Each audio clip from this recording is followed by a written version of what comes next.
தம் கிருபை பெரிதல்லோ என் ஜீவனிலும் அதே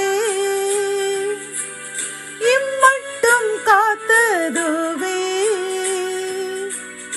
இன்னும் தேவை கிருபை தாருமே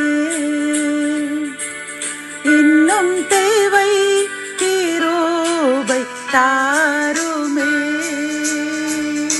கர்த்தரும் இரட்சகருமாகிய இயேசு கிறிஸ்துவின் ஈடு இணையற்ற நாமத்தில் சேனைகளின் கர்த்தர் ஊழியத்தின் மூலம் 5/3/2025 இந்த நாள் உங்களுக்கும் உங்கள் சந்ததிக்கும் ஒரு ஆனந்தத்தின் நாளாக அமையப் போகிறது என்று மனதார வாழ்த்துகின்றேன்.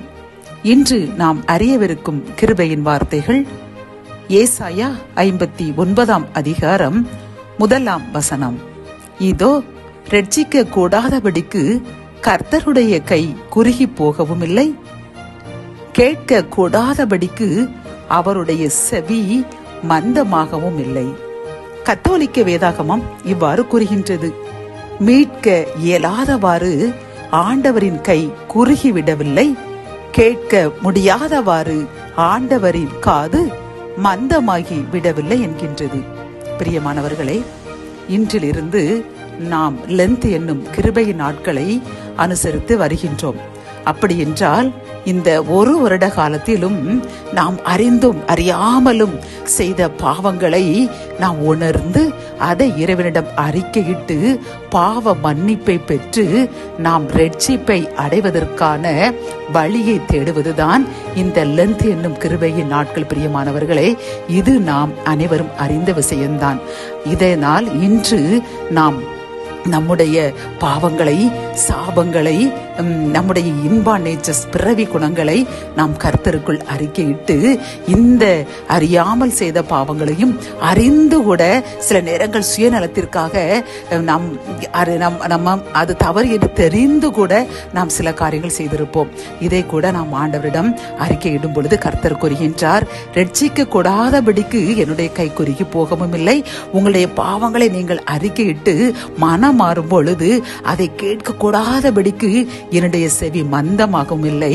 நீங்கள் உண்மையாகவே உணர்ந்து நான் அறியாமல் செய்தேன், அறிந்து செய்தேன், சுயநலத்திற்காக செய்தேன், என் பிள்ளைகளுக்காக செய்தேன் என்று நாம் அந்த பாவங்களை உண்மையிலே உணர்ந்து கண்ணீரோடு அறிக்கையிட்டு உபவாசித்து நம்முடைய ஆசபாசங்களை, நமக்கு விருப்பமான காரியங்களை எல்லாம் துறந்து அவரிடம் நாம் மன்னிப்பு கேட்கும் பொழுது கர்த்தர் நிச்சயமாக மன்னிப்பேன் என்று வாக்கு கொடுக்கின்றார். பிரியமானவர்களே, ஆகவே இன்றிலிருந்து கிருபையின் நாட்களை அனுசரித்து வரும் நாம் உண்மையாகவே, அது பாரம்பரியத்துக்காக அல்ல, உண்மையாக மனம் மாறி இறைவனிடம் அறிக்கை செய்வோம்.